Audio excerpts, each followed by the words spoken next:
so this is a study, and we are concerned because it has been long conversations about the low percentage of women representation, not only in parliament, in the national level, but also in the state assembly. So we have the lowest women representation in Terengganu, which is only 3%, only one woman that is the elected Adun. There are many studies out there that the low representation of women is a combination of structural, cultural, and financial barriers, right? And we also have found out that from the IPU ranking, Malaysia is ranked 152 in the world in terms of women representation, in terms of the percentage. But when we look at all these studies, there is something that is quite apparently lacking, which is the financial barrier. There is not a lot of studies, comprehensive studies that look into whether cost of doing politics is a barrier for women to even enter, sustain themselves as a politician. So this study seeks to understand and address this systemic and financial barrier affecting women political participation in Malaysia. So in our methodology, we did that research. We also have in-depth interview with 7 women and 1 male politicians. They are representing various political parties in Malaysia, including Member of Parliament, State Legislative Assembly persons, some Central Committee member, CEC member, and some former parliamentarians. And they are from 7 different states. The selection process takes into account rural and urban background, age, years of experience, ethnicity, and other social demographic factors. But we must acknowledge that there is a limitation because there's only 8 people that we have interviewed, so the sampling is small. It may not represent the whole entire issue, but it gives us a glimpse of what is facing the women representation in Malaysia. So I will go straight into the 10 key findings of this report. Later you will see this 10 key findings is actually right on top in our executive summary. First of all, women's political career are built over time with limited support. All of the people that we have interviewed said that a lot of the time they have spent a lot of voluntary work in the political parties before they even have a chance. Sometimes don't even have a chance. So most women in politics work their way up over the years through sometimes unpaid work, sometimes low paid positions within the political structure, within the party structure. We really wanted to acknowledge that all these time costs should be taken into account as opportunity costs when someone wants to come into politics. Second is the financial barriers in internal party elections. So we know that there will be party elections, branch elections, cabang elections. So in our interview also revealed that candidates contesting in internal party elections, they only can rely on their personal saving or some friends to help them campaign their party elections. And we got information that the campaign costs can range from 10,000 to 20,000 for a CEC position, just a CEC position. And this fundraising is really within personal network, your own money, your own source. There is really no other way that this internal party campaigns can be funded. So it becomes the financial capacity of the candidate is one of the important decisive factors we find in securing leadership roles. And this reliance on self-funding reinforces structural inequalities because a lot of the grassroots leaders who are women, youth, or maybe minority members who may have very few financial resources can be, from the get-go, disadvantaged within the party hierarchy. Number three, our key finding is that insufficient and uneven party support for campaign financing. Now, we know that elections campaign is very costly. Apart from the mandatory deposits, 10,000 and 5,000, you will need to spend extensively on logistical and campaigning costs. This will add to a lot of the burdens to the candidates.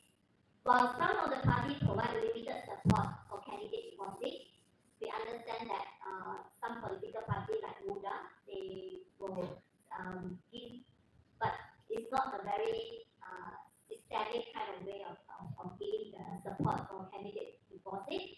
So many candidates actually heavily rely on their self-finance for their own campaign, and support mechanisms are really inconsistent. In our interview, we actually asked whether there is a discriminatory practice by gender. That means you provide campaign deposit for male candidate and not female candidate. Generally, no. Most of the interviewees say that there is no such discriminatory gender. But the fact that there is a lack of systemic and adequate party funding leaves many of the candidates, especially those without strong financial backing or strong donor networks, struggling over their campaign expenses. This again reinforces some of the structural inequalities, and disproportionately, we find that it disadvantages women candidates who often face barrier in fundraising. Number four is that lack of financial security threatens women's political stability. All of the interviewees agreed that apart from their MP salaries, their other salaries, some will receive CDF allocation, some don't.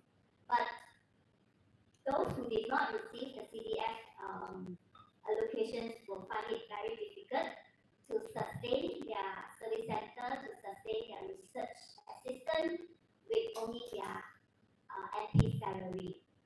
And the financial strain of serving as an elected representative can be overwhelming, that it leaves very little room for saving and pushing individual into constant financial precarity without any security of for an emergency cushion. So one of the opposition MP that we have interviewed told us that she used 60% of her salary to maintain the constituency work and the research work, and only maybe 40% remaining to sustain the family. And it is actually not sufficient to cover the family household, let alone monthly saving. And this is something that is very worrying for her, because if you don't have a saving for rainy day, it is very insecure. And we find that this lack of financial security not only places immense personal stress on women leaders, but also make their political career very vulnerable to unexpected crises. In fact, she said that she's considering whether next term she will contest again if situations did not improve. So without saving, many women may find it very unsustainable to remain in politics. Next is that this is also very peculiar to women candidates, women politicians. Fundraising is harder for women because of structural and cultural bias.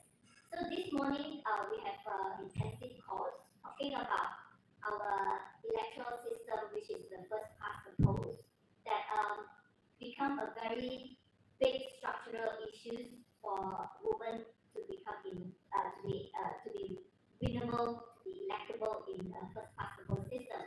So in a political environment that because shaped by winnability calculations, women face a big challenge in fundraising. Why do we say that? Because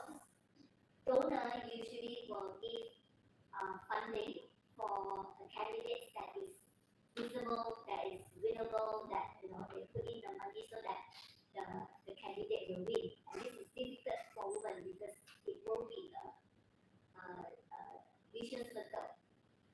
So, and then persistent stereotype about leadership, suitability, and constituency matching, candidate matching, make women look like they are a less viable candidate. Funders is reluctant to invest in a campaign.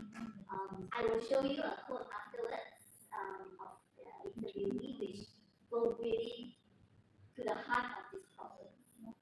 And just now I mentioned about lack of institutional funding mechanism, including public funding and CBF. We know that many of the civil society NGO ideas, per se, Project Sama, we push for political funding act, and also in the political funding act to have a public funding element, and also legislated constituency development fund, because we know that MPs they need to run the constituency, they need to run the service center, and these are all about resources, about money. So we do need to give them the equitable allocation so that they can do their job. We also, because I said we interviewed MPs and also others from different places, so we also have interviewed MPs from Sabah and Sarawak. So cultural and regional stereotyping hinder minority women participations because of the deeply entrenched gender norms in this minority and indigenous community, such as Dayak and Kalimantan Dusun.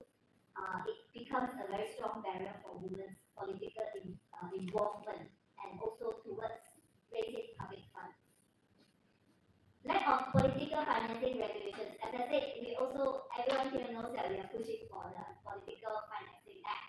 But interestingly, in our interview, a lot of the interviewee, in fact, raised the issue that because there is no Political Financing Act, there is a very blur line of what is political donation and what is corruption, right?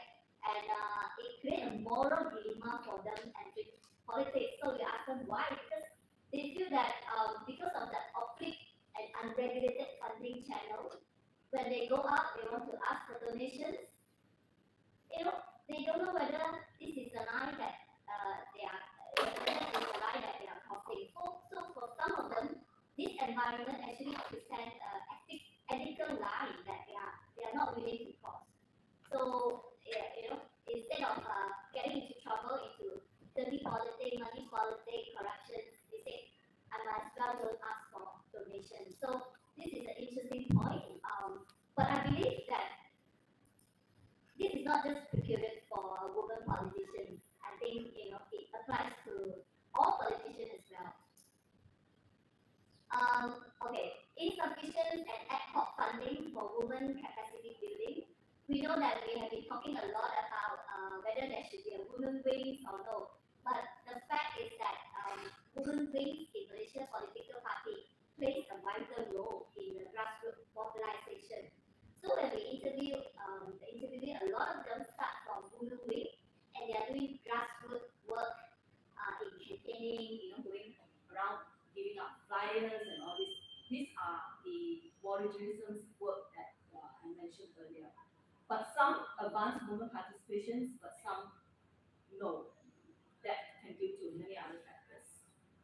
But the thing is, women wings or women empowerment or capacity building project is always underfunded.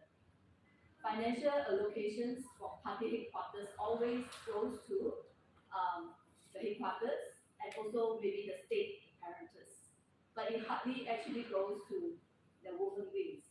And a lot of the time, the women wings have to self-fund or they have to raise funds on their own. And then again, they will face barrier of donor access, network, and all this. We understand that PKR has a 30% representation fund, representative fund, which is a very good promising effort to build candidate pipeline. But again, we understand that this remains limited, short-term, largely driven by women themselves, rather without a sustainable and dedicated funding structure to develop women leaders, it will remain fragmented and undermining a long-term process towards gender parity in political representation. And last is male allyship is crucial in advancing women representation. A lot of the interviewee also mentioned that in their political career, they actually are grateful that they have male allyships that share experience, bring up visibility, help to bring up visibility and network. And this is especially in the DAP, as you can see. Some of the male allies even help them in financial support. But again, respondents also emphasize that a meaningful progress cannot just solely rest on women's wing or women's leader.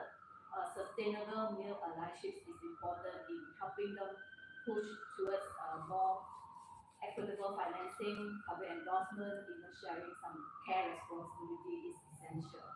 So these are the 10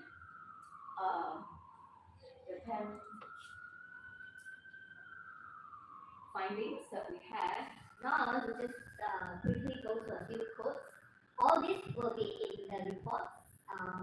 In fact, the reports have more details in terms of the number of women representation over the years, how many are in the cabinet positions and all this, so you can go to the reports and look at the numbers if you like. But for today's purpose, I would just like to highlight a few quotes that we got during the interview.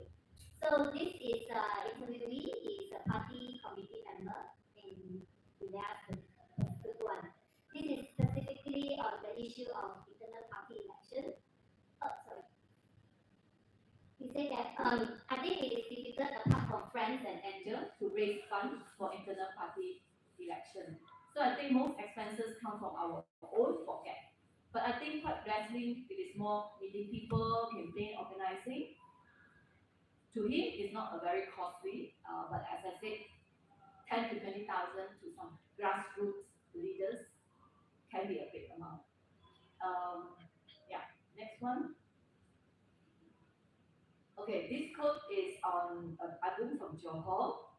She was talking about the salary that she has as Adun. Initially, it was 30,200 and then it was raised to 18,200. But she actually has allocations of 200,000 per year in terms of constituency allocations. And out of that 200,000, she said that 100,000 is kept in the district office for small projects. So this is what we understand as the constituency development fund. Okay, this is the one that I'm saying about how difficult it is for women to raise funds. So this quote is from again an Adun from Johor. She said that I personally have fundraised quite substantially, specifically for women candidates because it's a lot tougher for them to access funds than their counterpart. But when I'm pitching for a woman in comparison to pitching a man, I have to do a lot more explanations on what the woman candidate have done, on what policy will they want to fight for, on how they can win a particular seat in comparison to their male counterpart. So I think it actually manifests the entrenched gender bias on women and how you need to be more visible, you need to be out there, be vocal for the funder to actually see you and want to invest in you. I think people already have that biased view that it is more believable for a man to win than for a woman to win. And this is again an entrenched structural problems of at first past the post. And then she said, so I remember fundraising for a young woman, for example, was 10 times harder than fundraising for a man who is another candidate at the same point in time. So for women, they have to put in better positions and have a seat and that. So, yeah. And then the next quote. Okay. This is Adun from Para. So we also asked about women's visibility, electability committee, whether it actually have biases on the donor party has to balance out different styles, states, or area to look at the whole picture to decide which is the most suitable candidate. So sometimes even with some woman candidate, potential candidate have been working for a long time in the area, but at the end, the party will be sending someone else for different reasons. So this is what we are talking about, the constituency candidate matching. So even though a woman who are on the ground for a long time, but when it comes to nominations, they may be pushed out because of many reasons. One reason is perhaps they are not matching for the constituency, and they are too risky to take on that constituency. And because it's a first past the post system, there's only one winner. The party will not risk putting the woman in that seat, right? So the opportunity for a woman to become candidate is lesser. And this is actually from the argument from Terra. Another one from Sabah on diversity of donor. So no, definitely not, because you see in terms of economic power and those who are in charge of making financial decisions always fall mostly with men. So the decision making person are still men. There is a power dynamic here. Next, okay, this is the MP that I'm talking about, MP from Malacca. She told us how difficult it is that she doesn't have enough money to just save for a rainy day, let alone paying for all the kids' educations and all that. Okay, so we quickly go to the recommendations. In our reports, we recommend to introduce a closed list proportional representation with a gender quota. We find that the first past the post is really a structural barrier for women to get into the political arena. And and as I say, it's a vicious circle, because if you are not electable, not winnable, you cannot access donor, and no one will want to fund your elections campaign. And because of that, you don't even have a chance to go in, right? So we propose this in a closed list PR system. We understand that Selangor Women Expo has announced about 2 weeks ago that if the state assembly do not reach 30% in the next elections, they want to introduce to us, which is the top up women only additional seat, which is a mechanism that make use of closed list proportional representations to increase women quota. Second is to enact political financing act with public funding. In fact, when we look at a lot of the other countries which has a gender quota, they couple with public funding to encourage women nominations and women representation. So again, this is important, and our research also find that without a political financing act, some politicians find it very difficult to walk the line, and this is important. And that gender responsive public funding, which means that if a party has reached that quota of women representation, we should give them some incentive. So public funding can allocate some of the money to incentivize political party to fill in more candidates. Number 5 is to legislate equitable CDF. I think this one we all know very well this issue. Number 5 is implement party level quota and financial support. Encourage the political party themselves to have women quota, but at the same time they should have a more long-term sustainable structural financial support to help women candidates. And provide capacity building and financial literacy. This is generally across the board. I think education, empowerment, capacity building, financial support, all these are sustainable. It cannot just a one-off thing, but a long-term sustainable effort to really make this thing work. So this is the 6 recommendation. Thank you for listening to me for the last 20 minutes. Now this is our report. You can scan the QR code for the report. This report is written by me, Abinaya Diya, and also Wu Changxi. This is a Project Sama report and is actually sponsored by Westminster Foundation for Democracy. So thank you very much. Yeah. So next, I will actually invite Wagron Chance and Barry to come on the stage. Maybe we just take a picture for the report first.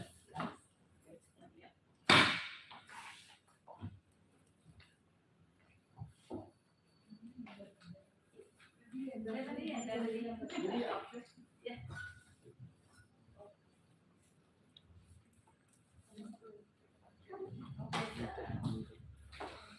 Nancy, maybe you.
Hello, Sophie.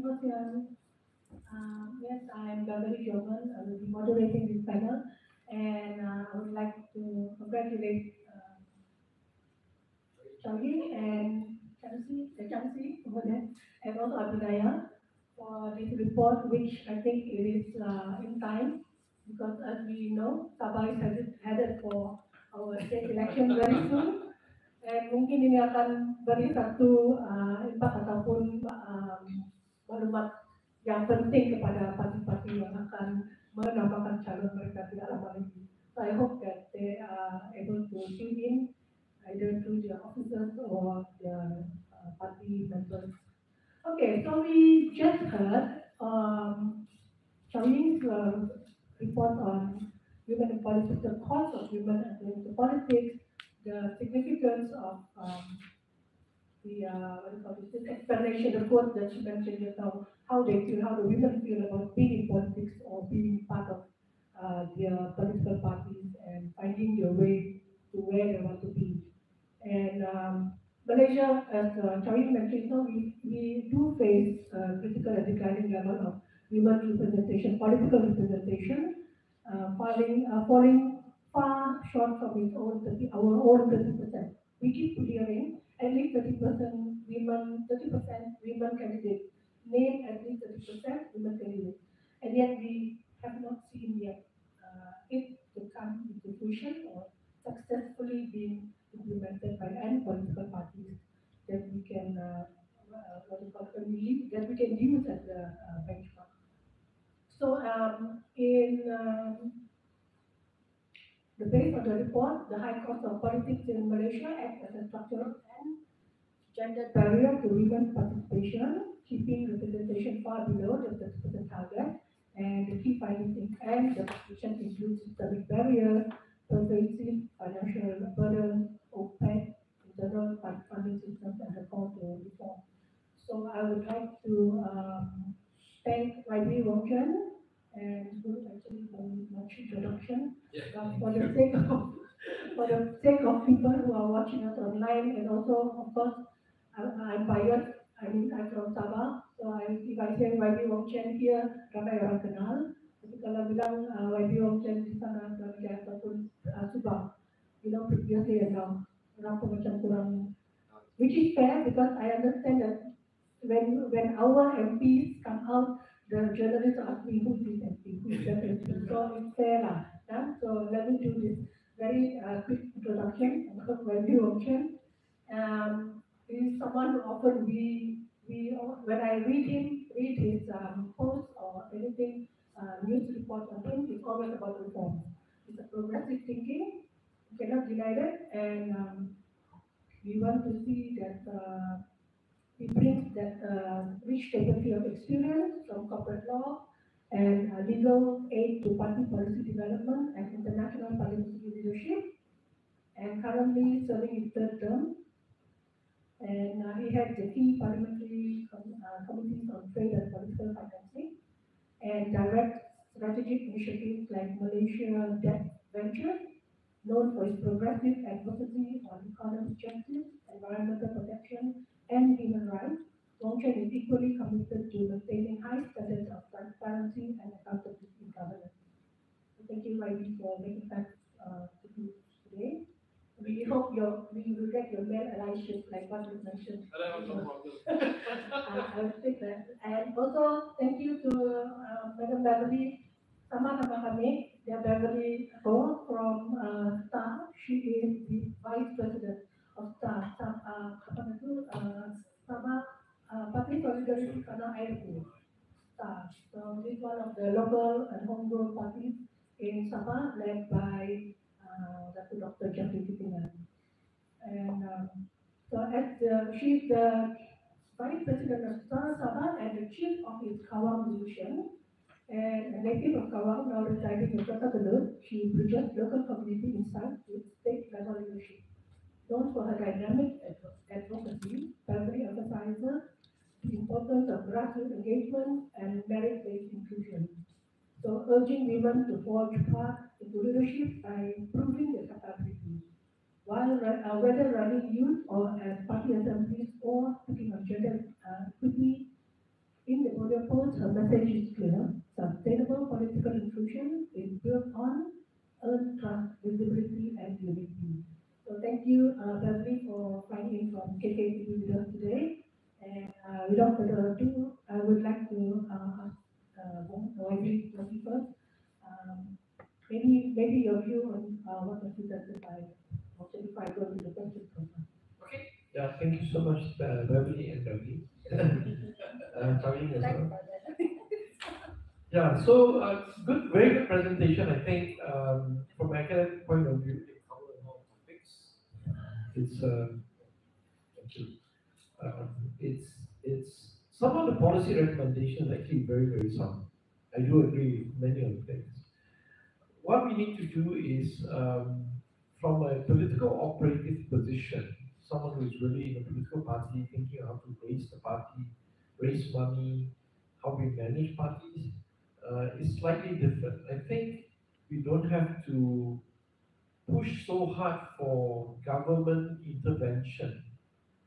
Some level is important, but not too hard. What is important is that the party itself needs to be enlightened to the fact that women play an important role in politics and also 50% of voters. Now, a progressive party will instinctively say, yes, women do need help, but we do it because that helps us to win election. I think that is more important from an operational point of view. But the academic papers that come out arguing for all these kind of things, I really welcome them. But some of this will be practical, some are less practical. But it will be a point for inspiration for many of us who's trying to run progressive political system to pick on some of these points. And when we're in power, and now we are in power, but we can't get things done for whatever reason. Simple things like more funding for women through a structure without talking about pay disparity between men and women at the MP level. We can try to channel some of this. I've been reading on the Wikipedia thanks to ChatGPT. Kenya has some models where they encourage political parties to fuel more women by giving them more money, right? That can be a moral hazard, but I would prefer the political party feel that they're enlightened by this fact and do it themselves. It just looks better. Like in Norway, you don't have pay disparity between men and women MPs. Yeah. So, but they do have pay disparity between government MPs, where they pay opposition MPs more because government MPs can get more help from ministers from their party. So we can massage this kind of thing and try to make it into a gender issue. Okay, that's the initial comments I have. Thank you. Thank you. Can pass on to Bali. Okay, yeah, first of all, thanks for inviting me for the second time. Yeah, it seems for the summer likes to invite the Vice President of Staff. I don't know why, but there must be a very big reason why, since the summer. Yeah, yeah, we do it. So, yeah, I'm very inspired by this report, and I've been following through since last year. Also being exposed to this idea and hoping to see more and more women out there to just grasp the idea first and then decide whether or not you like to be involved in any political party. Okay, which one you choose. Yeah, I don't really mind as long as you just come out first and then try it for yourself first, and then you will see why we do so many research here just to get the 30% to be fulfilled first. We are not even there yet at this moment. So I'm hoping that this report will also inspire the Sabah state government. And as much as I want to say this, yeah, I mean, maybe in the peninsula, they're not really that aware yet, but I'll just stress it again that, yeah, my party is also one of the components in GRS, which is the ruling government now. So we are hoping that our voice will be heard, and especially the forum tonight will be widely shared and inspire more and more um, female leaders from each party to come up and voice up. Yeah, I need every one of you out there to support Project Summer. Thank you. Okay. Sokong.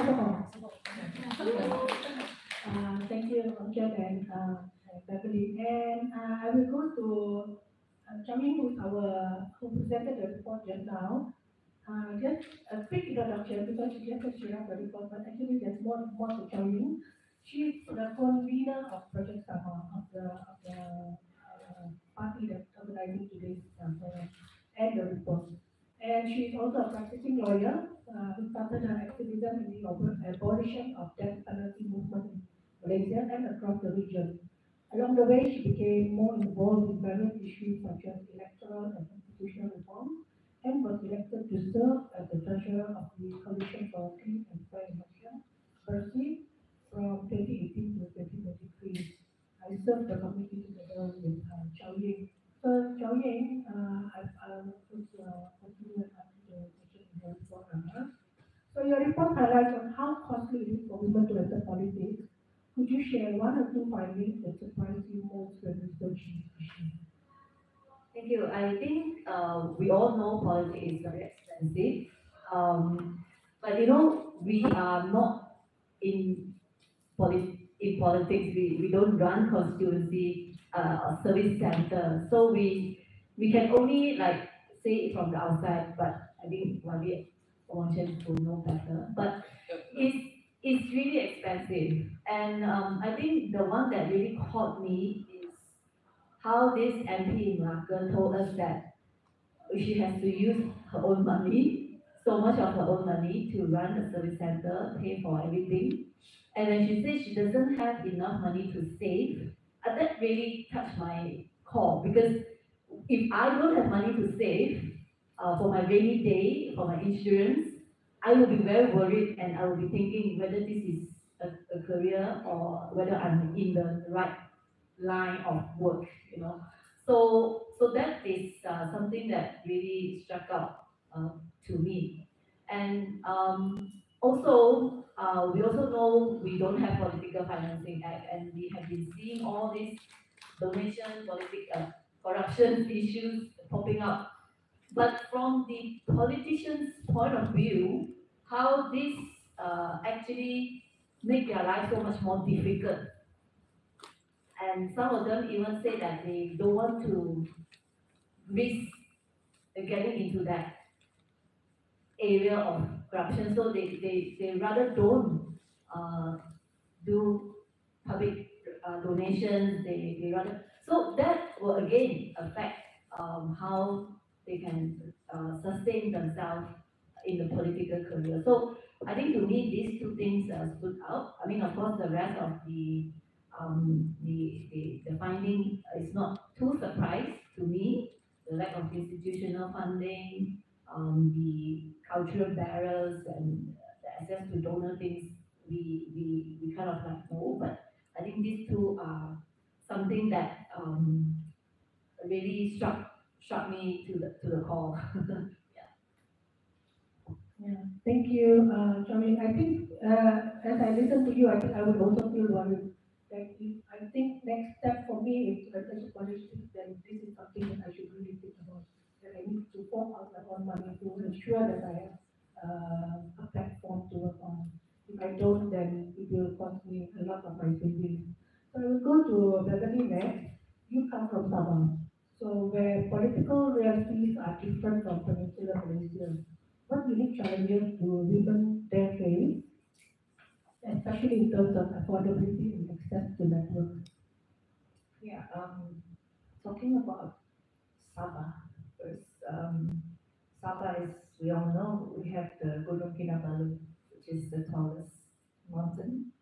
So that alone explains a lot about our geographical situation, our a real situation, which is the real challenge is actually the distance to travel. Yeah.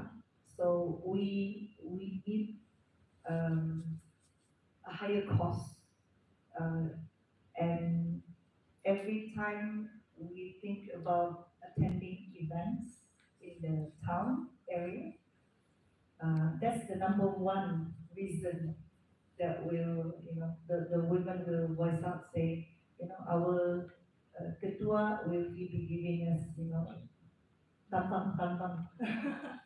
So that's the first question that will pop up. So that is the first problem that we as a leader have to tackle first. So regarding, yeah, the difference, maybe I think it's not a big much of a difference, because we have to focus on each constituency, right? So each constituency different needs, different problems. But in general, Sabah, between Sabah and the peninsula, the biggest challenge is the distance to travel, and yeah, it involves cost to get everybody to share uh, kereta to get to the destination is the challenge, the real challenge. So if you're saying about, you need a big audience for that event, let's say about 1,000. So kira kepala lah, yeah, how much are you willing to fork out for them to come? So, okay. Yeah, thank you. I resonate very much with that because I just said, oh, Sabah is known for our Jalan Raya Bulang. And there are a lot of hilak we call the four-wheel drive, which I Highland, in that's the the first world. filter Yeah. to become a candidate, I guess. So I have one. Yeah, you need it because if you've been to Sabah, if you've been to the interior, it's the same. Like if you are based in visiting event like KL, and then you want them to fly from Sabah, Sarawak, wherever to attend your phone, you have to think thoroughly about it, about the cost. Yeah. So okay. So about why we mention, as someone who often thinks of reform, what do you think are the realistic first steps Parliament or parties could take to reduce the cost of political participation for people? Well, first, for Parliament, there isn't much you can do because in the world they don't practice different pay for different gender, right? So if you're saying that women are facing or need more money, you can't say I pay members of Parliament 20,000, but women members of Parliament get 25,000. So that's not a solution. Um, Political party costs really depends ultimately in the party itself, how they run their own party. What is their belief? We need maybe they can imbue into the party constitution to say that we aim to produce more women candidates. So therefore, they need to raise more money and then allocate it to the women candidates. I think, but I don't think you can legislate this kind of thing. It's really, as I said at the start, it's whether the political party is enlightened enough to understand this. And for a long time, my party, PKR, had this vision of running political parties differently, without so much money, with a shoestring budget, being as transparent as possible. But in hindsight, we could have done it and said, for male MPs, because it's easier for them to raise money, we allocate, say, 100,000 for election. For new candidates who are like women, and we think that we need to increase the women profile overall, since 50% of voters are women, and that can help us across the board, then we can say, okay, we give 150,000 for that particular candidate. It's all strategic in that sense. I don't think we can legislate, really. We can't really do so much, other than the bigger picture which are in your recommendations anyway, like the first past the post moving to a mixed representation party list system, which we fully support. Yeah. So in answer to your question, I think susah dari segi parlimen cannot be done. It should be run from the party itself. You cannot pass a law and say political parties must spend X amount on women, X plus Y on women, X for men. Yeah. Okay. Okay. So party constitution, I know the political mandate, the election mandate, they will put it there, then later on they cannot fulfill it. And then the voters will come back and say, why didn't you do Yeah, it? correct. Yeah, let me just address that immediately because number one, the political party's main aim is to win, right? So, for instance, and this happens all the time. You put a woman candidate in Group A, and say Kawasan A, and then the opposition put in a man candidate, Kawasan A, who's to compete against you. They start to feel susah. They resah, they thinking, her chances of winning is less now. So we're going to pump in more money. So if you have a lot of money, if your party is very strong and established, no problem. But if you're a small little party, every single cent counts. Of course, you feel that great fear, great disadvantage. But that's all to do with culture. Yeah? It's to do with, to some extent, religion, what we believe, heritage, or whatever you call it. This can be addressed through the multi-mix system of first past the post plus party list, where you compare the party list result, 70% women, 30% men. Then immediately you get to that 30% quota mark that you need. So, but on the ground, it's very difficult. If you have 1 million for your party for the entire election, you have to think really hard. Is it worthwhile to spend this money when the risk of losing is higher? And that's political reality.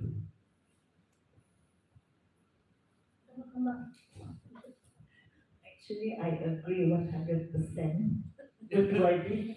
Well, he knows. Yeah, he knows.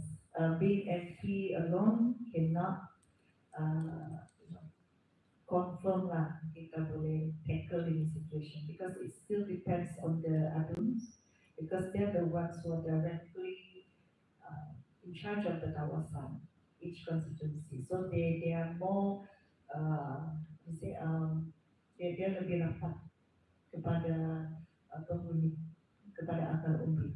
So maybe the MPs, they have a larger area to cover. So we mostly see them doing big programs, and they reach. It's like kurang sikit lah personal touch lah, yeah. But you will not see them on the ground so much compared to the others. So that we actually need more women to be involved in the DUN first, and then try for MP. Then that way I think is more practical. Try to implement it in the PRN lah first. I like the more women in DUN because Sabah has 5 nominated seats for assembly persons. I really hope to all the parties who are listening to this that the 5 nominated seats will be given to women first, based on their punya merit and whatever they have achieved for the party for the thing. I will move on to Chow Ying, but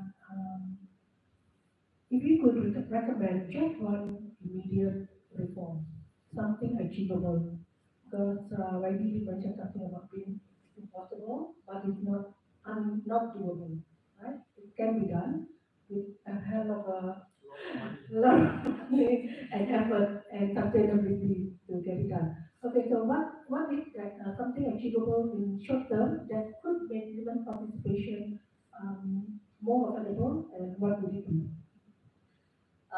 Of course, I think in terms of short term, really doable, like what we said, internally party structure needs to change. That doesn't need law, that doesn't need a lot of campaigning to do. They just need to have like internal party structures that really support the women. But you know, all the policy reform that we put up here, we felt that it is doable. We have been pushing for equal CDF, we have been pushing for political financing act, it is all in the pipeline. To me, we just need a little bit more push to get this all done. And if this is done, of course, yeah, it will be a big push for not only women representations, but towards reform generally in Malaysia. And we were talking about the closed list proportional representations, and of course, many people will think that this is really difficult, you need to amend the constitution, but there are mechanisms that we develop, we try very best to develop to make it really doable. And this is like, again, I want to advocate for the TUAS and the WA system, especially in the woman-only additional seat, where the additional seat is already inside the constitution, in the state constitution. You can just have it for women, and the selections of the women is through a more democratic way of using the proportional representation system. So I think this is still doable, and we really hope that with a little bit of more push, we can make this happen. Yeah, if I'm not mistaken, thank you, Charlie. If I'm not mistaken, when Project Sama had the workshop in Sabah, they had a declaration, right? So can you maybe remember? Do you remember something about the declaration? Yes, I think basically the declarations endorsed WAS systems in Sabah, and those who signed on to the declarations actually committed to push for this before the next Sabah election. So time is short, every eyes is on them. So Yeah. Unfortunately, I'm not the one to Bubara. We still have to wait for the CM to announce. But yeah, it is soon. Yeah, very soon. So we have to be prepared, and the voters, the rakyat also have to be prepared to accept that if all 6 appointed adults will be given to women, why not? Yeah. Why not this time around? Yeah, we have to show that we are supporting this cause, and then all the others will join in. Yeah. that are assigned, not necessarily all of them will be from the political party. I mean, Not from the civil necessarily. society Yeah. working on it Yeah. could be a good addition, added one. Okay, I just want to share an anecdote that is mostly shared among the indigenous community. Like when we go home, when a child goes home, who does the child look for first? The child look for the mother or father? Mother. In indigenous, no mother, mana mama. Kalau sakit, mana mama, mana ibu, And if they find the father first, they will ask the father, mana ibu, mana mama. So this is a matter, it's a very patriarchal system that we know it in our own house, right? But on the governance side, we see the patriarchal side of the whole thing. So when women are in politics, there are a lot of things that are questioned about the candidate itself, the way the candidate look, the what has the candidate done, so on and so forth. So I would like to ask Beverly, for many women in the rural Sabah, juggling, caregiving, doing their own work, the 9 to 5 job, and also community role. What practical support, whether from parties, state, or civil society, to make politics more accessible for them? Okay, thank you. It's a very well needed question to ask. Yeah, this time around. Um, to me, it all depends on their interests. Firstly, it's their interest. If the woman is interested in politics, to be involved in political organizations and party activities, then I'm sure they will do whatever they can, try to get more funding to raise funds in any way possible to to to go out there and participate. First, it's about their interest, minat, yeah, and also passion.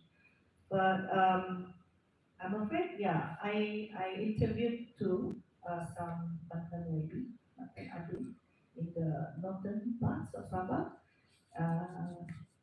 just yesterday. And the input that I got from, I received from this Datu, she, according to her, it's actually in the beginning, it's not about minat, it's not about interest at all. She jumped into politics because she was a pemimpin masyarakat. Yeah, and she was able to do the job, and she has the capacity.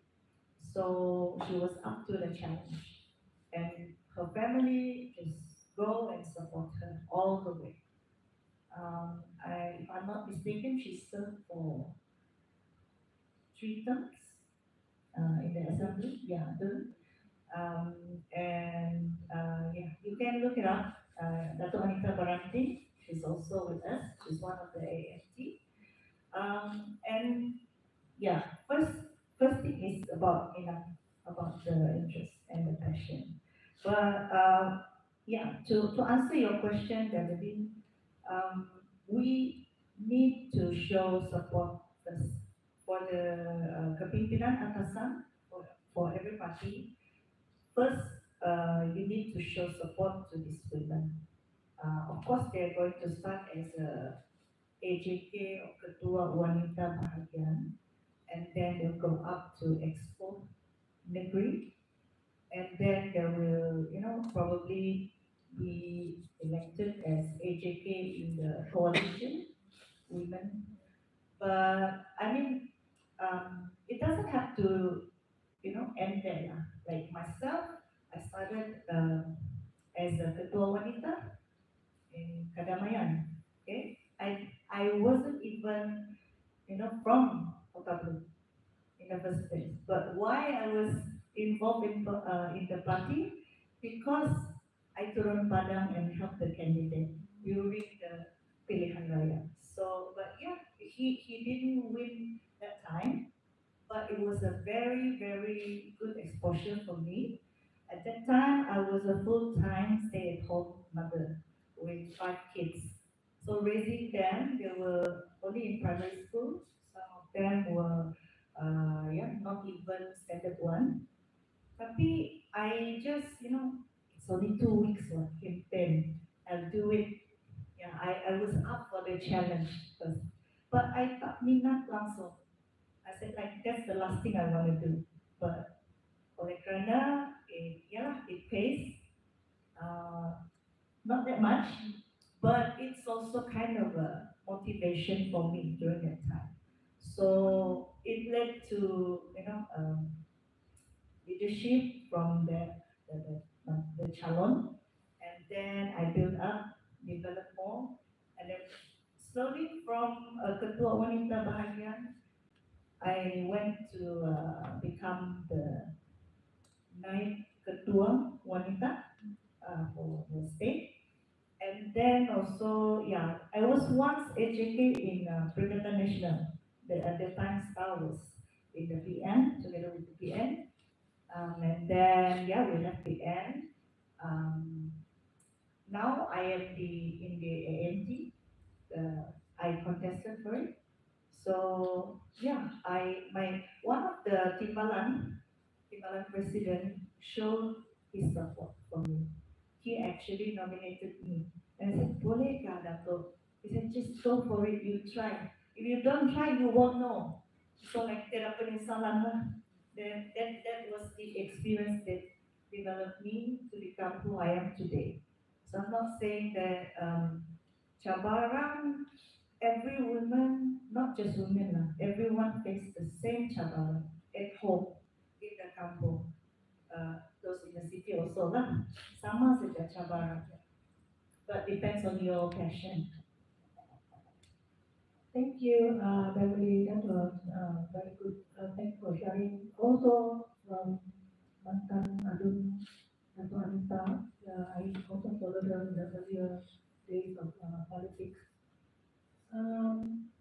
For YB, my question to you is, quotas for women are often sometimes criticized as tokenistic.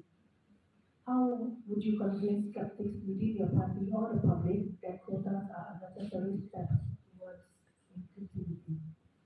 If the party is financially strong with resources, and then they can pursue a quota system and take that risk, try to win. Because it's really an investment. If you believe that voters are 50% women and women vote not because their husband tell them to do so and have their own mind, which is developing over the next decade or so. I mean, all my infants are mostly women and they think they have their own mind, right? So that's a good thing. So you can see that development. See, if I'm running the party, it's quite simple. I have a 10-year plan, right? I track them and I understand they're more independent over time.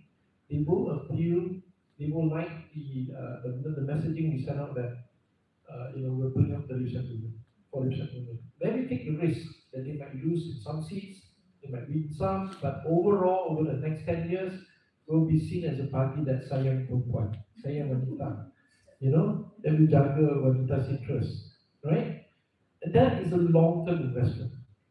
So I would look at it as a strategic move rather than look at it as a tokenistic thing. The tokenistic argument is because culturally we are still quite backward, less progressive than most developed nations or developed democracies. And at that point, you have to force a change in culture, and that you can do by legislating, a mixed proportional system where the 100 new seats we create on the party list, and then say 70% need to be women. Then that will bring us to the 30% mark. And it may take one generation, hopefully it take faster. It may take up to 2 generations, 40 years, 43 years, 44 years, to see that transition from man-centric or man-dominated to more equal-based.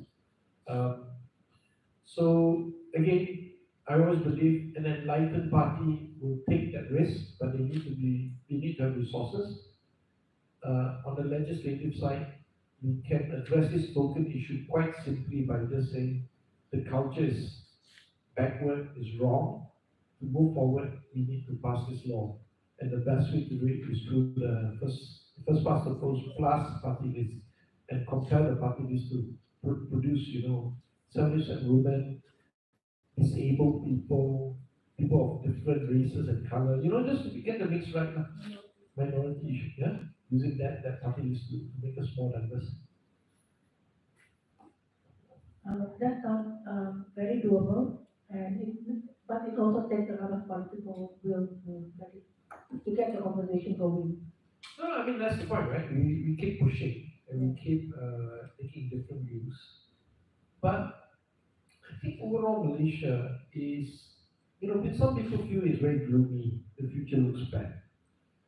I don't think so. I think, I teach history to my interns and my students. I see us going through a period of change, and always the first sign of change is problematic. But if you continue to push 5 years, 10 years from now, a second wave of change is always better. Historically, it's always proven to be much more positive. Yeah? I mean, last time you can't even dream of ever beating Barisan Nasional 60 tahun, right? 60 years. But the change comes and it has a price to pay. Whether this current administration and Madani government can deliver that change is quite obvious after 3 years in power. It has a lot of problems, right? So don't give up lah. Mungkin kena tunggu 5 tahun lagi, 10 tahun for the second wave of change. But Malaysia will progress forward. I'm absolutely certain. Yeah? That's a good dose of healthy hoping. Yeah, that Malaysia will progress. Of course, it's historically correct. Yes. Betul. It happened in Taiwan, it happened in Korea, it happened in Japan.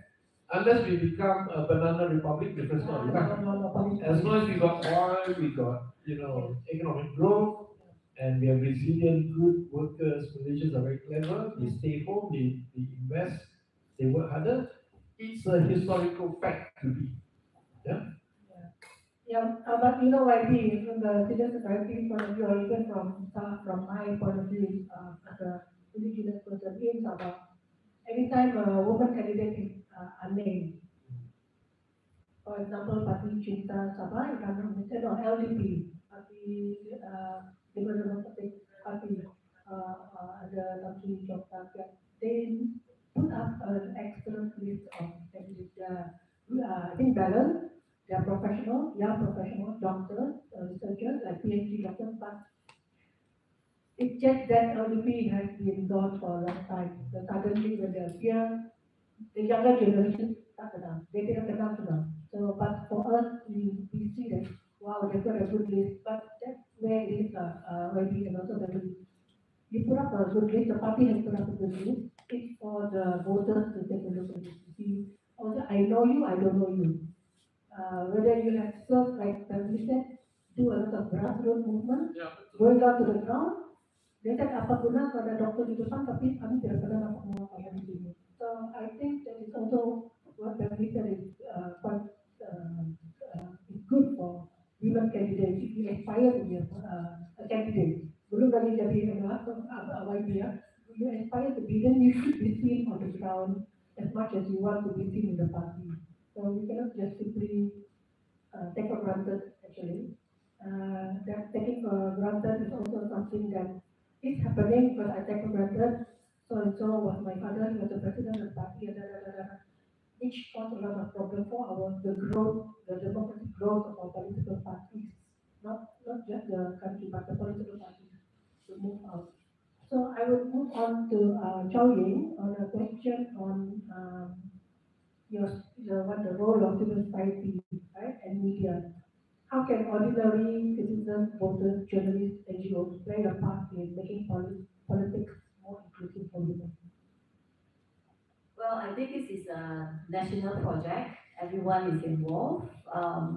And when we talk about women's rights, there are a lot of NGO out there talking about different things. Some pushing, advocating for equal rights, want to dismantle the patriarchal thinking. But I think in Project Sama, for us, we are looking more on the structural issues that hinder women into politics. So that includes the electoral system, the political considerations, risks that is involved, the financial barriers, financial systemic issues that will hinder and become a barrier for women to become politics. So um, yeah, civil society has different civil society will have different roles to play, but I think overall this is a project that everybody will be involved in their own different uh, roles and their own different standings. So to me is the long term, it may be a long term, and we have been pushing for 30% women representation for many years, but to us what is the actual really reasons that it took so long to have achieved the 30%, and we are looking at that angle, and yeah, we hope to continue to look into that and have solutions that we can tackle that.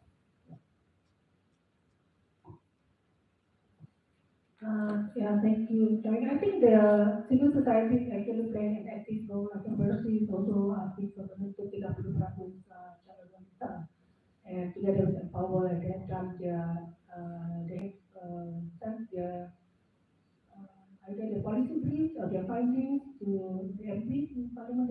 They met a lot of MPs in Parliament to give their views on how to go about it. And I really hope to see something come out of that. And I go to Beverly. Um, Looking ahead, then, what reforms, either at state or federal level, would you like to see implemented to encourage more young women to step into politics? Okay, I would love to see institutional reforms that lower the barrier to entry. For example, quotas for women candidates in parties, leadership training funded by the state, if possible, and transparent political financing so that women without big sponsors still have a fair chance. So yeah, they can raise their own funds from business companies, individuals, like any way possible, just to support them in the beginning, and then at the federal level, reforms around maternity protection and family-friendly work policies that would allow women to balance both public and private roles. For young women, politics should also feel like calling that they can pursue without sacrificing their family or financial stability, which we heard from the report just now. I told Professor Wong just now that I'm also surprised to hear that this is happening to our MPs, to our women MPs and adults. Sedih lah, sedih, because this shows that we must be concerned about the widest well-being too. They are leaders up there, but they also have a life of their own. Okay? Personally, they also have to live as a mother. Okay? So they have to take care of the family too. Okay? Kita hanyalah manusia biasa, but jadi pemimpin itu tidak seharusnya membezakan. We need all the resources. We have to be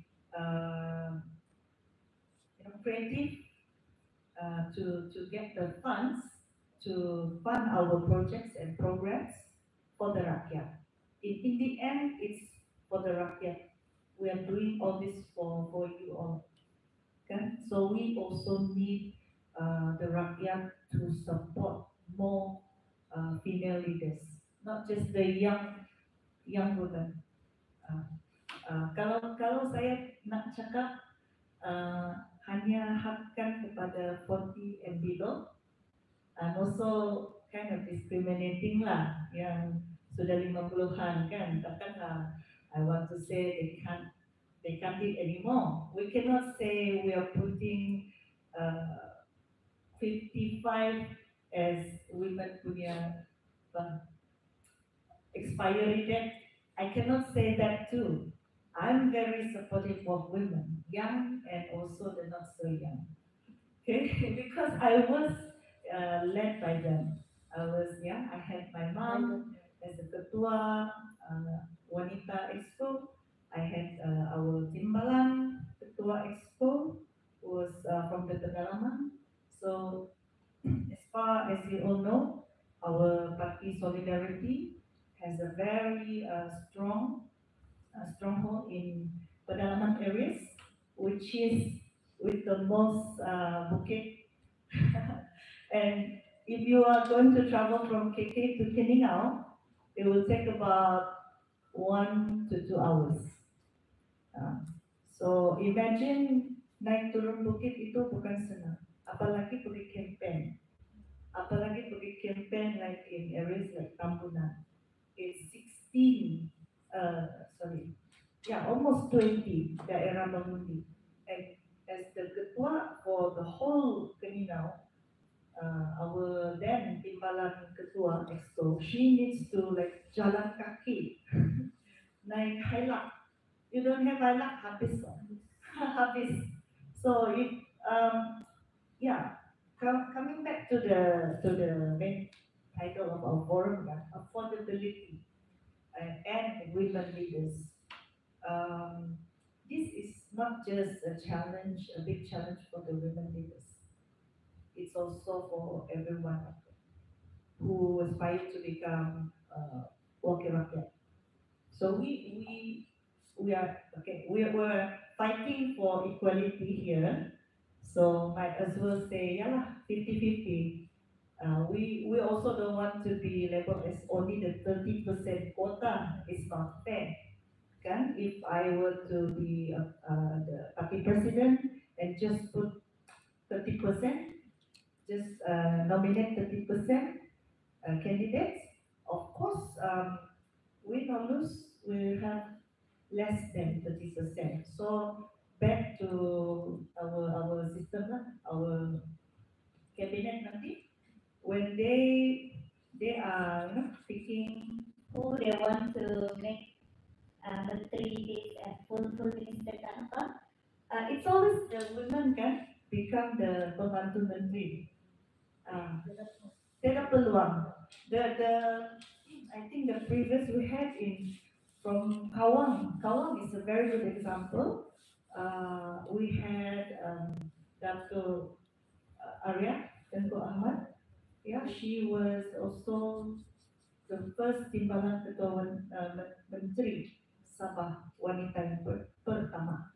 So it's a very full of contoh that we can follow. Ya, kita sudah ada contoh itu. Tapi kalau kita kaji semula kekalahan yang dihadapi pada masa itu, PBS was beaten by PN lah pada waktu itu, UMNO.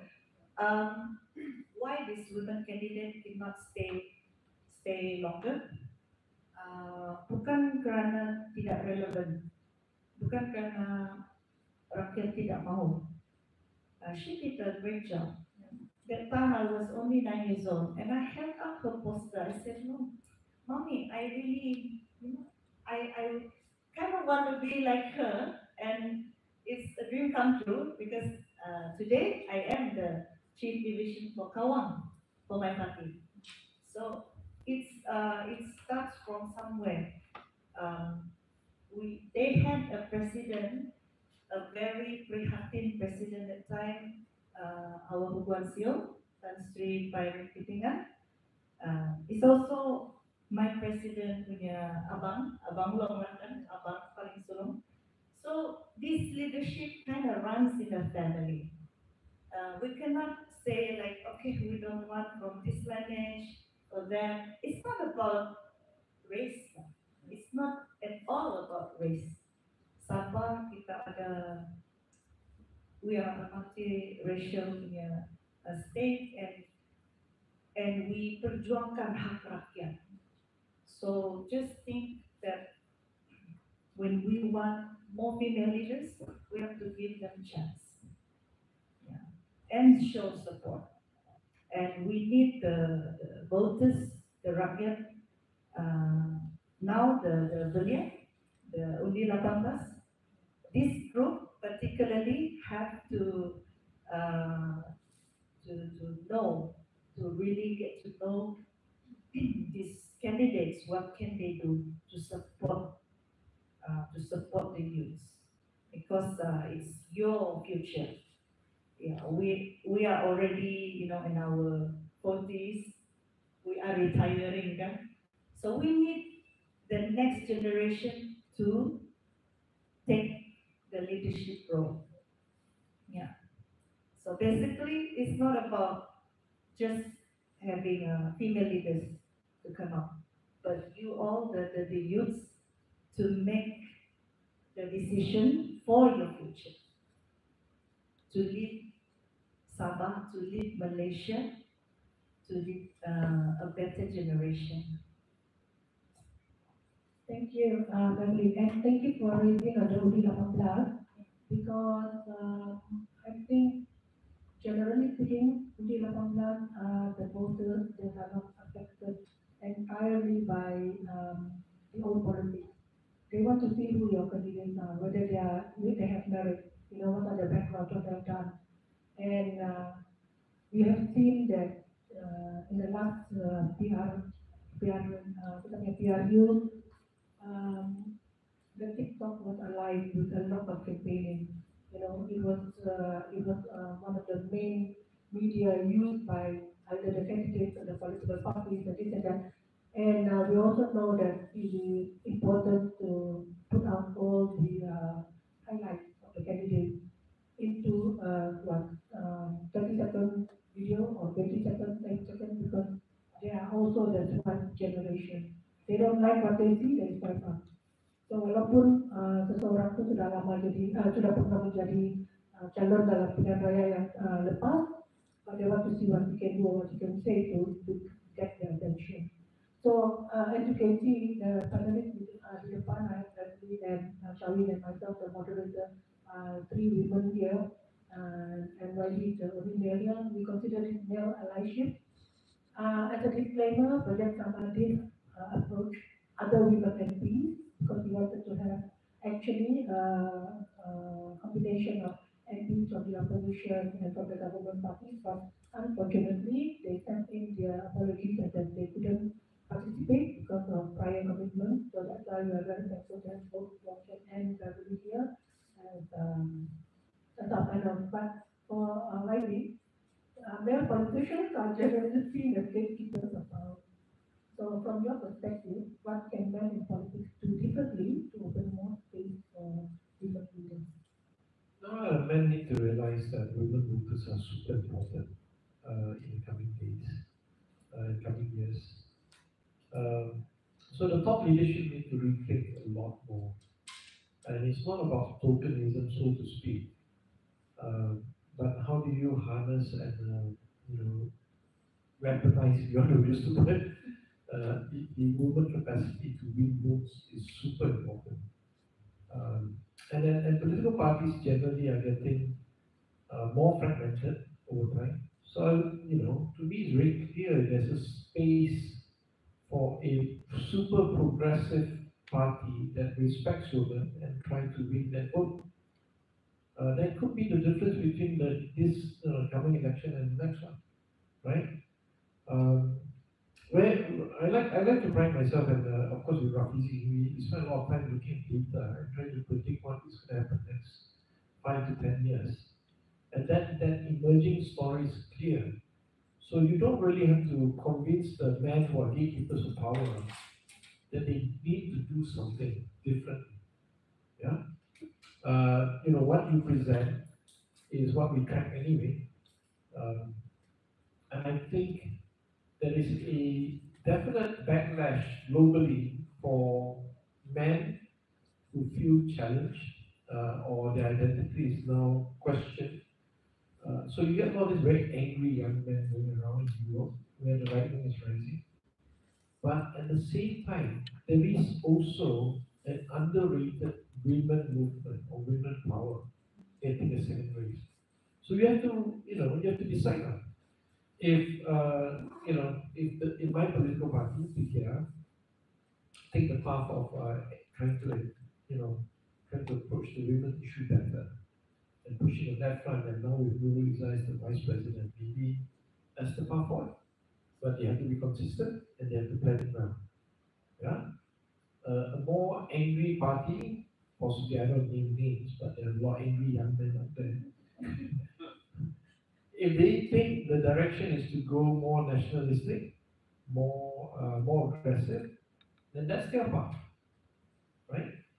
So we don't. I think the male gatekeeper is the reality, but ultimately they want power. So if they have to make adjustment to make space for women, whether that brings benefit to them or not, it's going to be bringing them benefit for sure. Whether that will change their entire thinking later, and that's a cultural experiment that we need to find out. Yeah. To me, I've been raised a progressive politician all my life. I went to a progressive school, so to me it's very clear. Yeah. But say if I was a past MP in the heart of Kelantan, it's going to take me a convincing. Okay. Yeah. But I think in Sabah Sarawak, you have community which are matriarchal, or the Baba Nyonya in Malacca, right? So we have to find and tap those. Ironically, in Kelantan, Siti Wan Kembang, the legend of a woman ruler, it should appeal to Kelantanese, right? But don't know, not happening. What is a bit more concerning for us is that there are great demographic changes coming our way. Malay community in particular are growing bigger and bigger. The non-Malays are getting smaller and smaller, less children. It's a matter of time. The struggle will be decided amongst the Malays whether women play a role in their life, political life. So Malay women need to take up the challenge more and more. Yeah, I think that's how we will look at things. They will develop. But to me, every year women get more power, they get more progressive, except for Malaysia, lah, kita punya number in parliament jatuh, right? But I hope that the trend will pick up again. And over time, we should get better. I'm supremely positive this tonight, being surrounded by your and talking about this issue. Yeah. Thank you for saying that, Wendy. I think that we have come to the end of our forum here, and I would like to open the floor if anyone would like to ask any question. Yes, do we have an extra microphone or not? So, should I go on? To share? Yeah, so please take your name and question to you in the Japaya.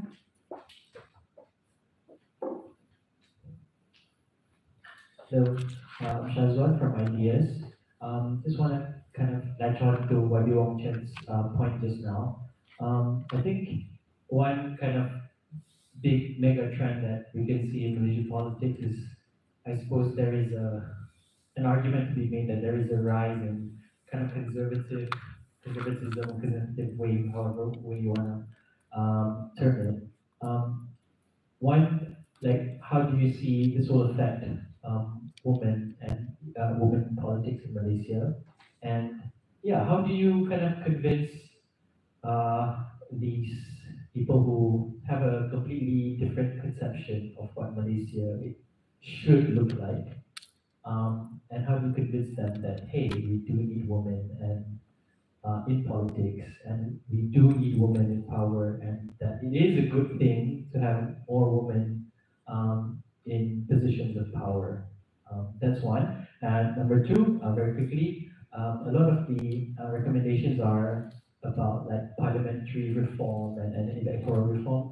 Are there any reform, especially for political party, like internal party politics, that parties can do to improve women participation, for example, with regards to internal party elections or party financing and so on. Thank you. many guns? Yeah, okay.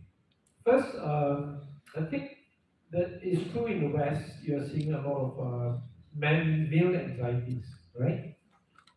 But in order to get to that place first, you have to go back 10, 50 years when women's rights really started to improve a lot in the West. For Malaysia, we never had women's rights improving. So ironically, we're 10, 20 years behind in terms of women's rights. So that wave that is coming is for us to promote women's rights. You know, I read it that way. Maybe 20 years later, when women do achieve more rights, then the angry young man will come back. Right? It's all a cycle. It's just how do we catch the wave and read the situation. So I don't think it's the end of women's rights with a resurgent, nationalistic, angry young man in the West.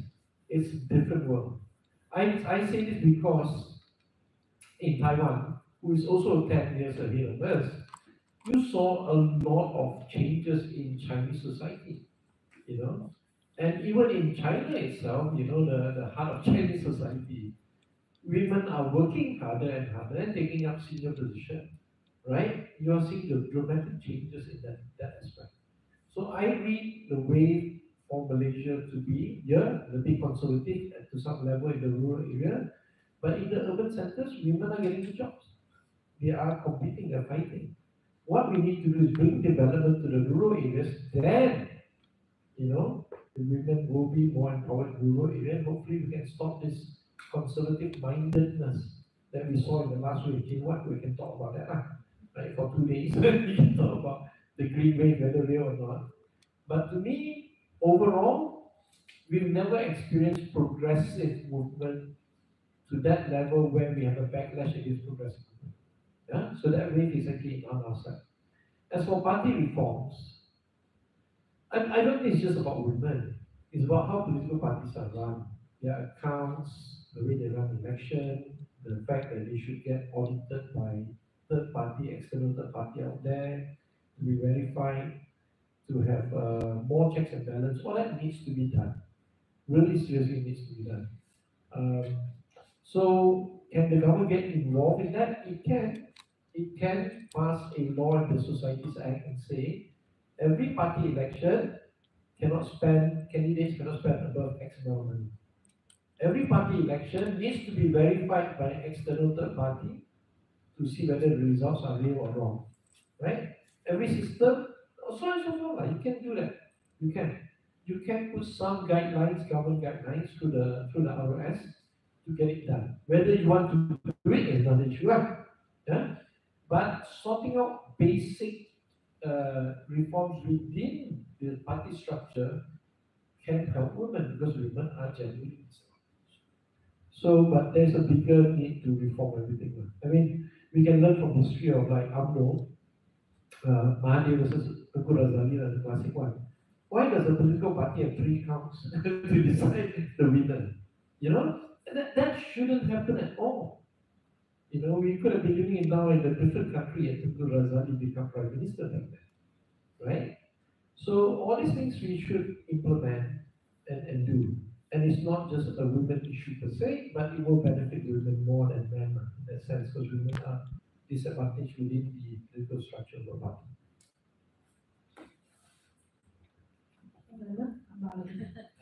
Yeah, I think there is a dilemma here in terms of women participation.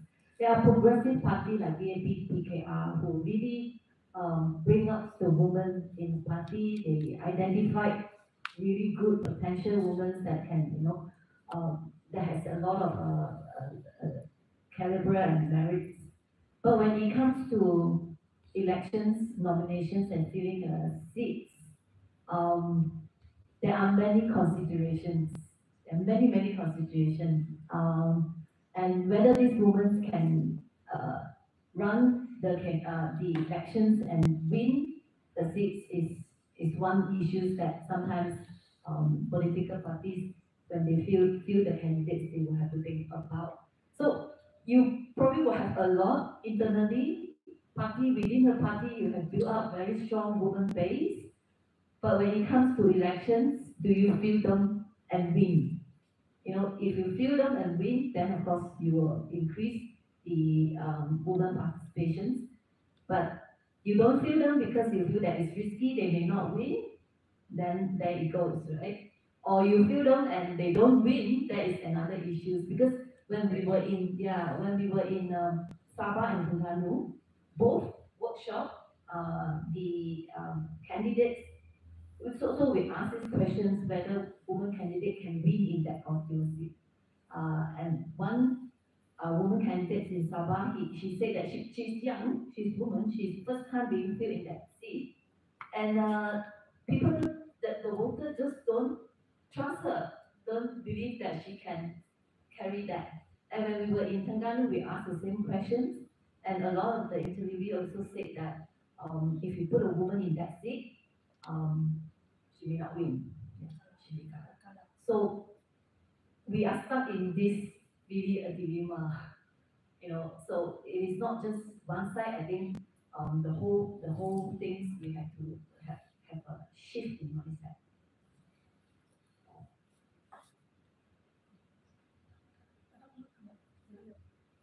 Can we go to the next one? Hello, hi, I'm Amalina from IDS. So my question is that just now we were talking about women participation, and we know there are societal norms that is attributed to women, like being the matriarch of the family, where the children sit stand. Would a reform on introduction of family-friendly policies within the party would help alleviate these barriers where political parties provide childcare, for instance, to allow women to participate in the political party and allow them the honor to be a mother at the same time. How political parties view this?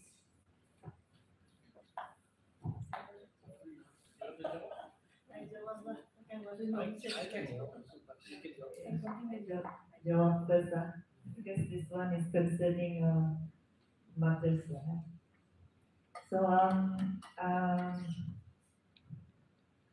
normally we think that kalau ada orang tolong jaga anak, then I can go to and attend the meeting, kan?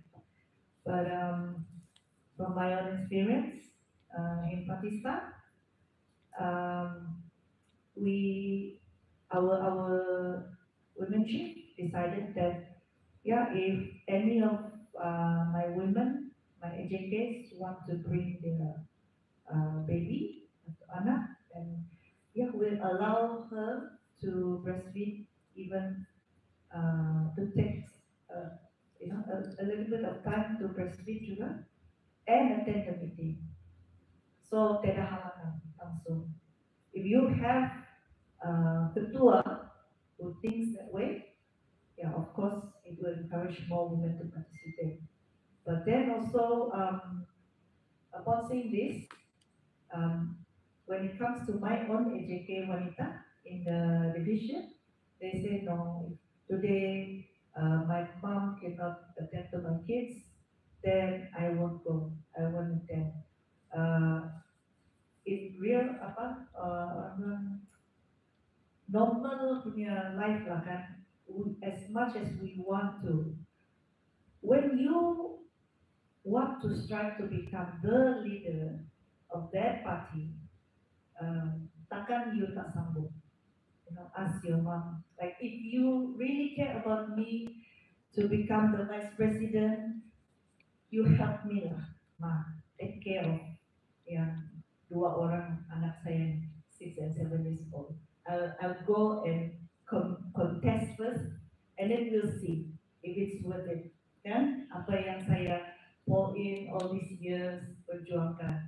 If I kalah, then I return home and jaga full time. So I have given myself that chance, and for 9 years, and look where I am now. So I'm proud of what I have achieved. I really want to see more women to give themselves a chance. This is not about nak buat polisi ke apa. It starts with your family. It starts with you. So like myself, I got married at 21. So back then, I started when my kids were so much young. I have 6 kids. So now ada yang sudah masuk college, sudah habis, sudah kerja, kan? Bagi saya, it's balance lah, balance between. I also have to get fun things on my own. Mana kita boleh cari kan seorang ibu, mana kita mau cari siapa untuk sponsor saya. All these have to come from you. When you show visibility, like kalau kita sekarang Gen Z, dia orang nak lihat you on TikTok, social media kan, ada visibility lah. So kalau compare to others yang mungkin biasanya lah orang cakap yang berumur tidak suka social media. I don't know why, but not all. They also struggle lah kan. So if you want that, you need to create attention. You might not like it at first, tapi being popular, being seen is the first step, and giving yourself a chance. Then when the top leadership of the party sees you and what they think you're capable of, then they'll see, okay, this one is potential candidate for this kawasan. Maybe kita kasih reserve lah for this young lady to stand in Penampang, stand in Julu. Kita tengok dia punya capacity macam mana. Dia sabar, cukup sabar atau tidak? Or is she quitting like end of this year? I don't know. Kalau dia merajuk, dia nak, setakat itu sajalah. So, like, please allow yourself at least 5 years. That's through experience lah.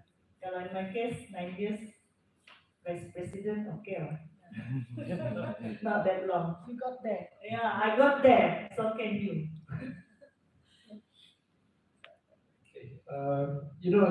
You can have all these facilities to help women in work, right? So, nurseries, crash, and all this kind of thing. But you can't really do it in the political sphere. First, I would not, if I was a woman, I wouldn't let my child be looked after by a party member. But, the party meetings are into the night. So you do need a spouse that is really, supportive.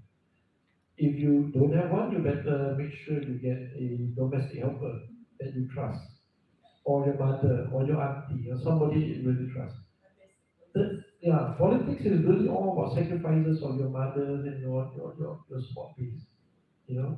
It's an unusual job, so you can't really do. You can't say that you get the party to solve this problem for you, and that's the political reality. But for women overall, you must have all these kind of facilities, right? The right to be paid maternity leave, longer paternity leave will be a good idea because sometimes I also want to break a break. After children, it's quite fun, right? So that kind of thing, that will require us to push harder. But once you enter the realm of politics, where people find it very hard to understand why we are very strange people. There's a quote I can't remember what I watched, a program that say that we politicians are never alone. We're always surrounded by people, but we are very lonely. It's true. Betul, huh? Yeah. So if you don't have the support structure from your spouse or from your, your whatever lah, the family members, susah. Yeah. I don't think you can legislate to help, solve that problem in terms of women that wants to get into politics. Their sacrifice is more, is for sure, more than men overall, until society changes. Yeah. Thank you. So we have Maha and then followed by our brother. Congratulations, Charlie, on this report. Very well done. I'm really looking forward to going through it. Hello to everyone here. I think you might expect my question based on my research I've done into this topic. I've always believed that getting into a legislative body whether it's parliament or state legislative body, yes, it is a position of power, but it is not the position of power. It is not the space for political decision making, or even to have a real influence on policy. Because we know how party systems work. The whip is applied on bills, on decisions that governments make at state level or federal level. We know the limits of the legislative body in terms of actually influencing policy. So in reality, the real space for decision-making power is cabinet or exco at state level. And now, largely, I'm glad to see in Parliament at least certain spaces in Parliament like committees. Yeah. So, do you agree with me that perhaps one way in which we can incentivize the political structure or create imperatives on politicians and the patriarchy is to start looking at ways to also create quotas within these key spaces in parliament, within cabinet for women. So I'm going to give you some facts. One common one which we now know, we've got of course only 5 female cabinet ministers, minister level, they're not deputy ministers. That's actually much better than what we used to have. But even with the 5, we actually, one of them lost a key ministerial post and was made a, not to discount the post she currently has, but really she was moved from the health ministry to a minister in the prime minister's department. So changes are happening. At parliamentary level, we have 10 parliamentary select committees. Only 1 is chaired by a woman, and guess which one that is? The Women's Committee, right? Out of 10 committees, we've got 13.5% representation of MPs in Parliament, if I'm not mistaken. But out of the 10 parliamentary select committees, only 5 have a female member. Only 5. 3 have, of that 5, 3 have only 1 female member. 1 has 2 female members. 1 has 6 female members, and which one is it? Yes. So the key committees that look at the biggest policy issues in our country, in any state, don't have women committee members. So my advice and my question is, do you agree that we should start also looking at these spaces where real political power lies and create incentives there for political parties to start taking this issue seriously? Thank you. Okay, I suppose I'll answer that one. Yeah, on the committee system, my committee, which I chair, the International Relations and International Trade, doesn't have a single woman. It's all men. But a bit of happy news, we finally got Shalina to come and join us after the expanded region. So 1 woman now out of the 12 are in the new committee, right? But we've been arguing for a long time asking for a woman representative. But the political parties that nominate them refuse to send them. That's the key point. I've seen committee members, different grades of committee members. I'm always constantly surprised that the political parties, the selection committee of individual parties, always send people the most inappropriate to be in my committee from time to time, right? I don't know how they do it. So if we need to lobby anything, it's the selection committee that needs to be told to do so, right? That's the thing, right? So, if the select committees are not given a higher profile with proper budget and everything, resources, we can't do our job. So a lot of these members who are not interested, for instance, in international matters, end up in my committee. I see them struggling a lot. Yeah, I think it must be hell, right, to go into committee of no interest. Say I'm interested in agriculture, but they send me to, international relations. How did their party decide this? Right? They come in there, they don't say a single thing after 2-hour discussion. And they feel bad, I feel bad for them. Because they really have no interest.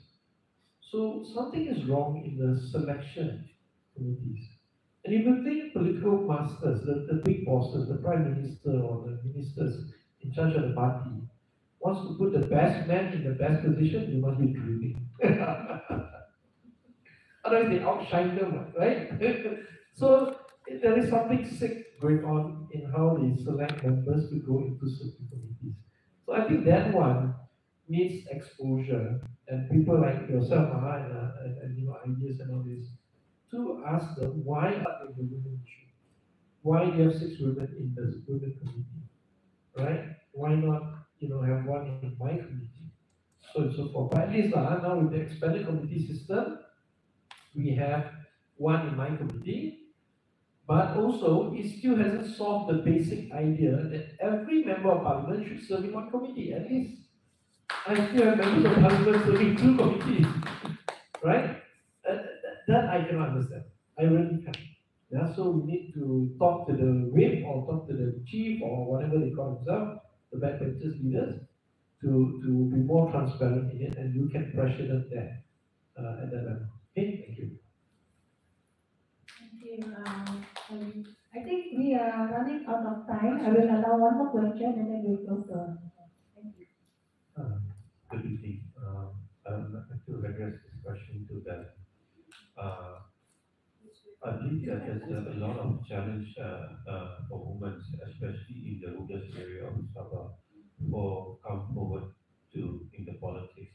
May I know what is the obstacles and also challenges the women are facing in the rural area, especially because most of the rural area in Sabah, we have seen a lot of potential candidates because I have seen women who speak from their house. On the issue of poverty, on the issue of gender equality, and also all issues. But I've never seen that the women are given a chance, especially from the rural area. So, because for any women to stand in elections, so they need to win the party election first, then only they will get a chance to come to forward. So, this type of barrier, it will be a very serious obstacle maybe for women to come forward to face the reality because many of the leaders today, so we can see, all come from the rural and the urban just to become a leader. So one of the step has been taken into terms of making women more vulnerable in terms of standing in election politics. Thank you.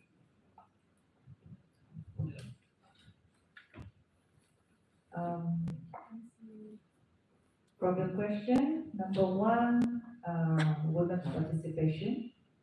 And then number two is regarding how to make them more winnable. How to make them winnable if they're to landing in the rural area. Okay. Um, but yeah, hearing your question, yeah, it points really points towards rural area.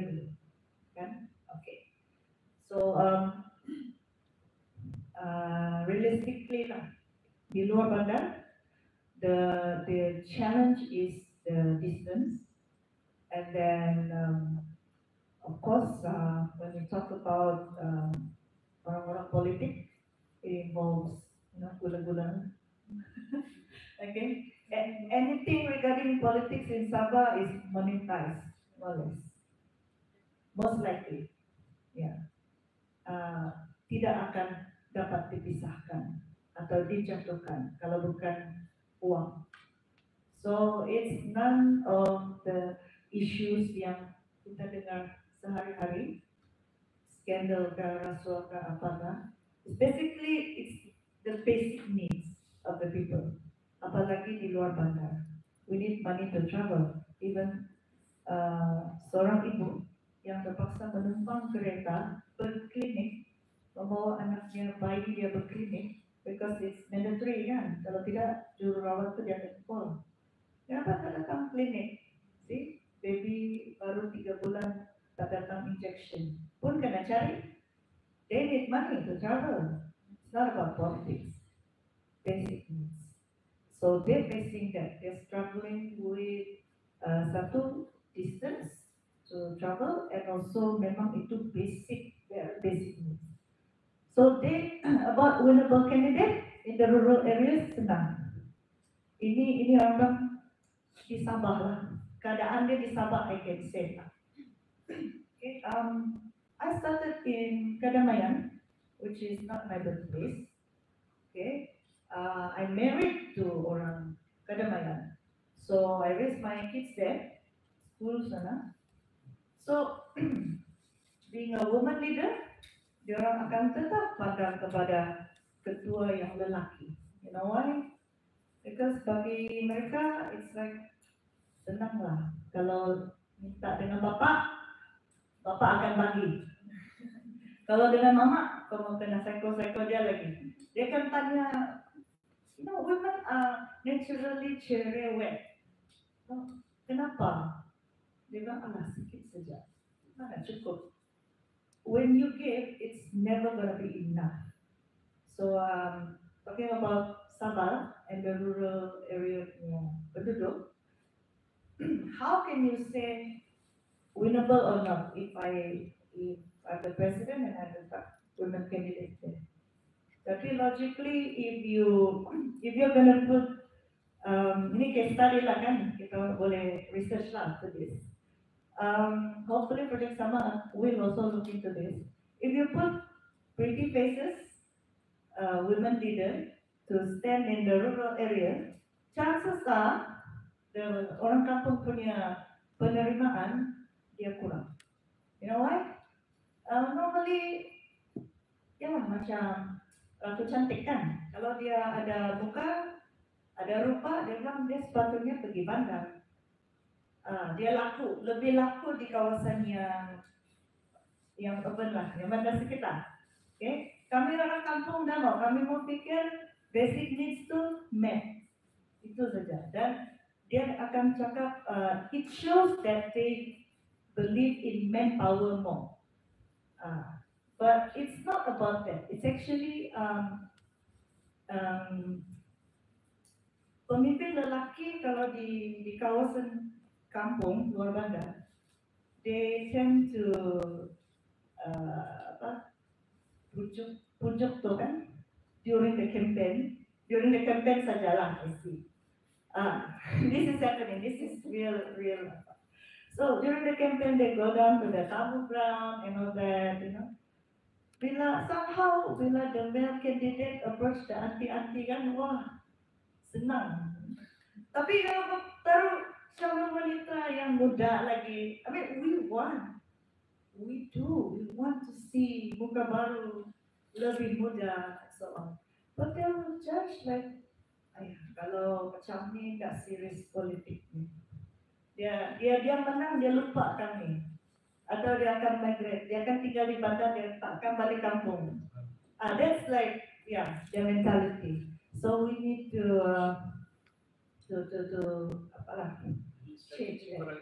Strategi kurang cantik. All I can say is, kalau saya pengarah strategi, I will say put the young women candidates concentrate more in the bandar. Kalau diorang, walaupun diorang committed kan, hardworking ladies kan, they will still have that barrier tu. Dia punya challenge tu, ketua bahagian dia ada lagi di atas. Nakkan kau mau potong jalan, bos. Tapi fakta di sini di Sabah setakat tahun 2025 kita tak ada lagi presiden yang wanita.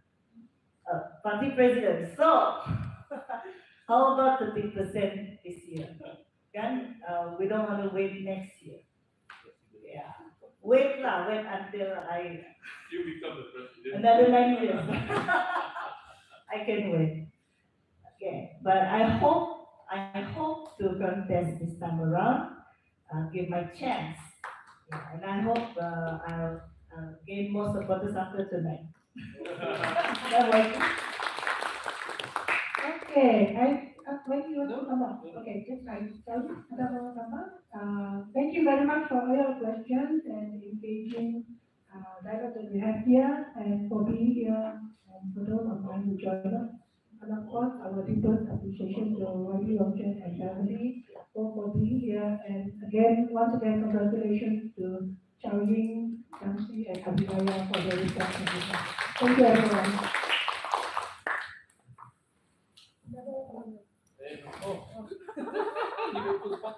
memang orang Indonesia. Sama lah, sama lah. Ya, saya sokong lah. When to until before kena sokong saya. Tapi lagi before the luckily I got a.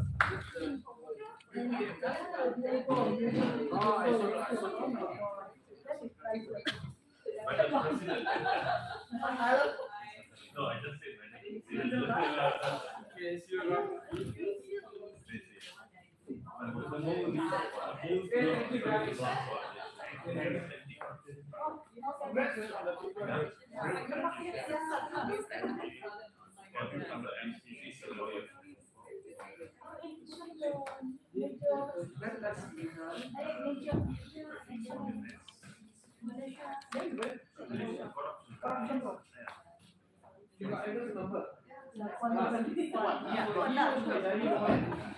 So you want to see me just ask us. But I'll be happy to do that.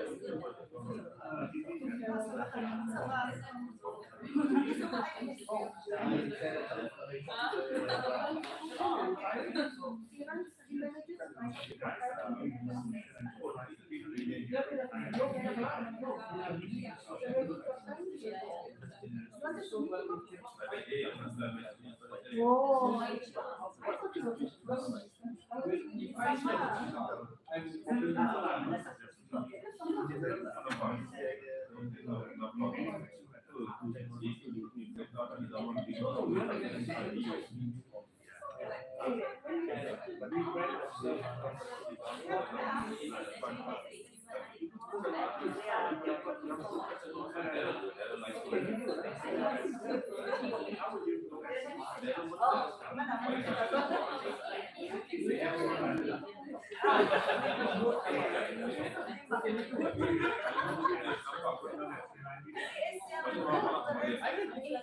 Then